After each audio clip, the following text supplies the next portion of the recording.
¿Qué tal, chicos? ¿Cómo están?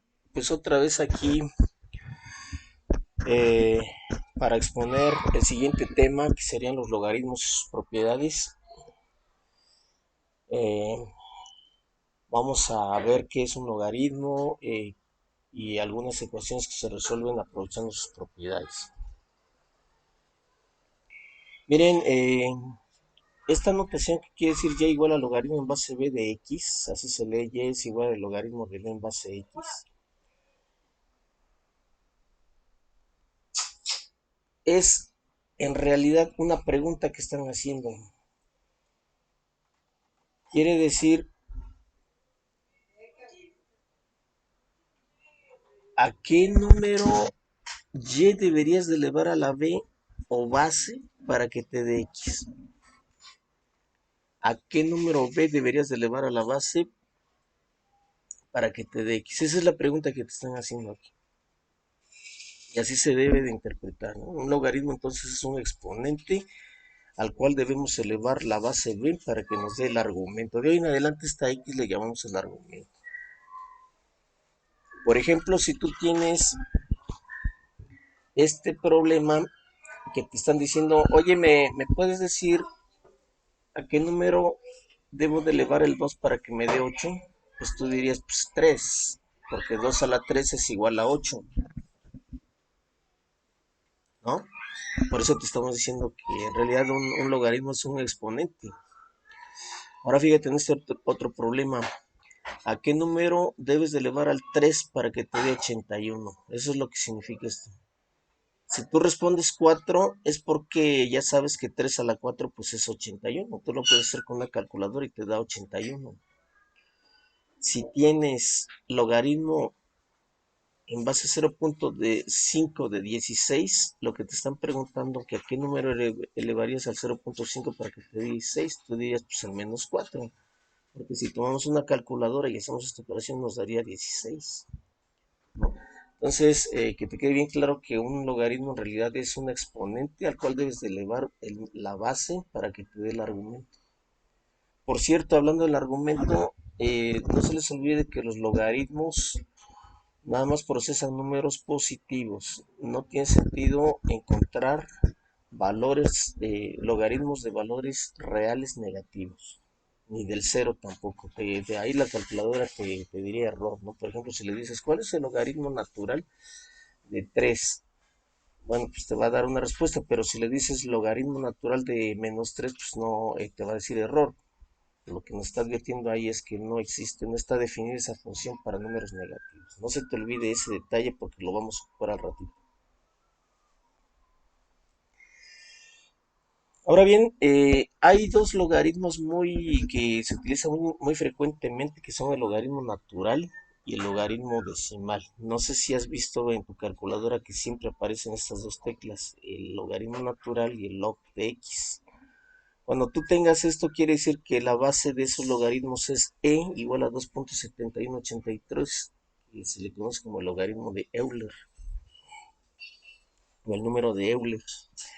Eh, y cuando veas esto sin nada acá abajo, simplemente quiere decir que ahí debería de ir un 10, pero no se pone, se sobreentiende que la base es 10, ¿sale?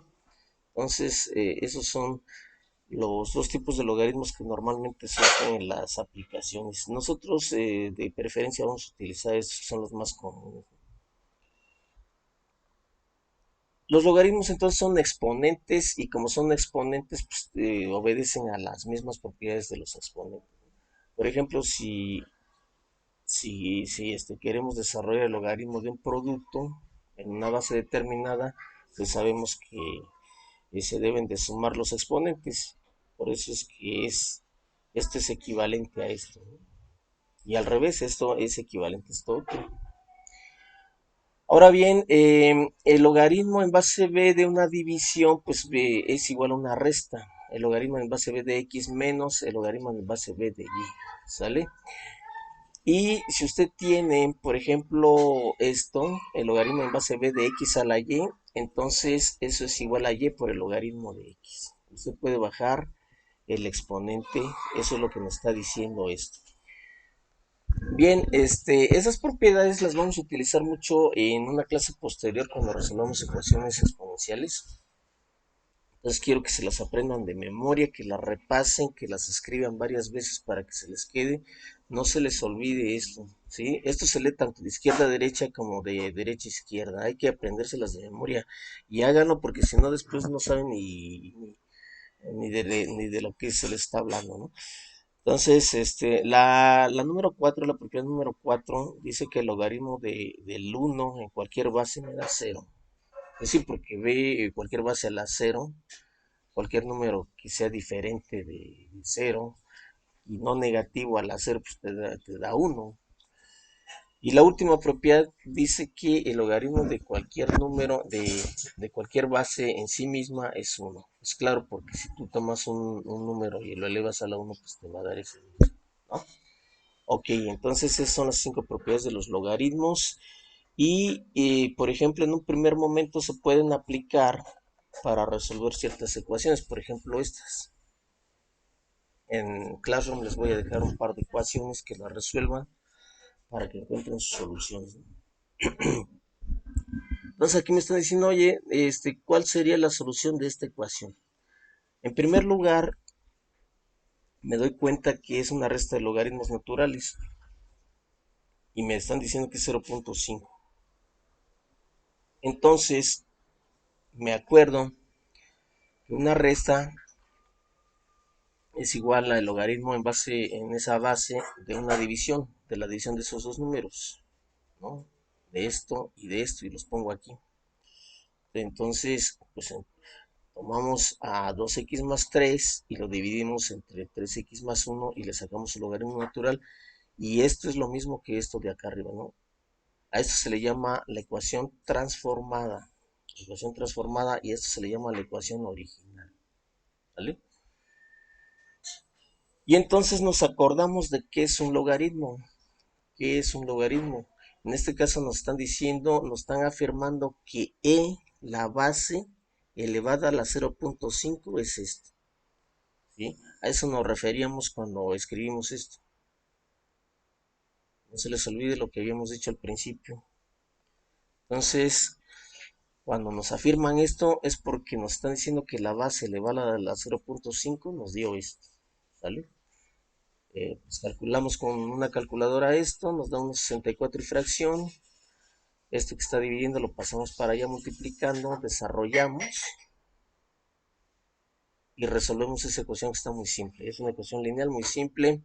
Esto que está restando lo paso del otro lado y esto que está dividiendo lo paso dividiendo, ¿no? Perdón, esto que está multiplicando lo pasamos dividiendo, hacemos la división y listo. Pues ahí estaría la solución de esto. Ustedes lo pueden comprobar en su casa poniendo este numerito aquí en la original. Siempre se comprueba con la original, nunca con la transformada, siempre con la original.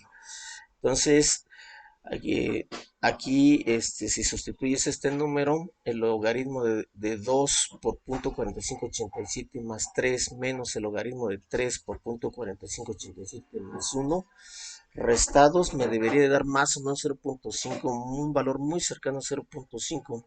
¿Por qué muy cercano? Pues porque aquí lo hicimos con 4 decimales. En realidad es un número mucho más largo esto, ¿no? Entonces nada más lo acortamos a 4 decimales, por eso da una aproximación, ¿no? Pero debe ser bastante buena, ¿no? Bueno, pues así se resolvería una ecuación de esas. Te voy a dar un segundo ejemplo para que se te quede un poco más claro. Si me dicen, a ver, resuélvete esta ecuación, pues entonces me doy cuenta que esto es una suma, esta es una suma, y si es una suma, pues entonces debe de aplicarse esta regla. La suma de logaritmos es igual al logaritmo de un producto, ¿no? Del producto de los argumentos. Fíjate cómo se lee.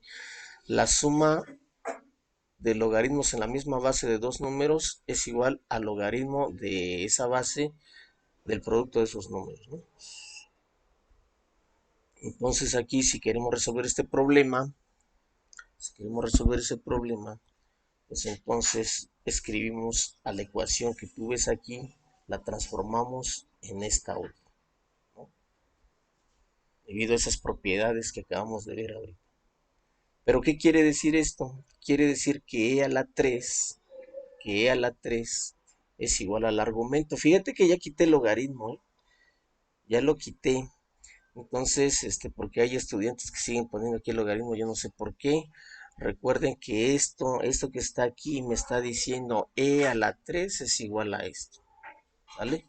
Esto es la traducción de este logaritmo. Con una calculadora calculamos esto, nos da 20.08 y fracción. Desarrollamos este producto, nos da esto, simplificamos, pasamos el 20.08 del otro lado y entonces nos queda una ecuación cuadrática. Dice que para resolver esta ecuación necesito resolver esta ecuación cuadrática. Entonces le metemos la fórmula general con ABC igual a estos valores que ustedes ven aquí. Lo metemos en esta fórmula general y por lo menos a mí me dio esto. Ustedes háganlo en su casa, no sean tan pasivos, no nada más estén viendo y porque así no se entiende nada, ¿no? Ustedes deben involucrarse, ir poco a poco, ir haciendo los cálculos, a ver si es cierto que el profesor tiene razón. Y bueno, pues les digo que a mí me dio esto. ¿Y por qué le puse aquí tachecito y aquí palomita? Pues porque si ustedes se fijan, si sustituyen este número aquí en la original, no veas en la transformada, sino en la original. Si ustedes lo meten aquí, 2 por menos esto me va a dar algo negativo, menos uno pues va a ser negativo.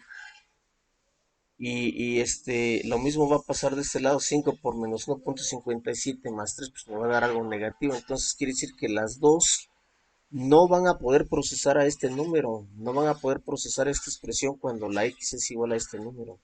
Por lo tanto, eso no puede ser una solución y la quitamos. Eso quiere decir que esa, aunque formalmente la fórmula general me la lanzó como solución, en realidad no es solución de esta ecuación. Cosa muy diferente pasa si tú sustituyes al 1,47 y fracción. 2 por 1,47 es como casi 3 menos 1 pues queda positivo, 5 por esto pues me va a dar positivo, más 3 es positivo.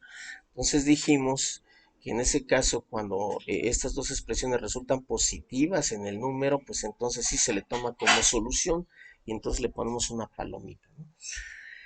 Bueno, pues eso es todo, espero que le hayas entendido este rollo. No se te olvide que debes de ser un estudiante activo, no pasivo, que nada más está medio viendo el video y piensa que con eso ya va a entender las cosas. Debes de agarrar un lápiz y un cuaderno y ponerte a hacer las cosas, ¿no? Y verificar que estás entendiendo verdaderamente esto. No basta imaginarse que lo estoy entendiendo, sino verdaderamente meterme de lleno al asunto, resolver el mismo problema que está poniendo el profesor, a ver si a mí me da lo mismo, ¿no? Entonces ese es un estudiante activo. Un estudiante pasivo pues simplemente no va a entender nada, simplemente no viendo nada más no puede salir adelante, ¿no? Entonces en Classroom te voy a dejar un par de problemas, quiero que lo resuelvas, me lo entregues el viernes, ¿sale? Entonces nos estamos viendo, hasta luego.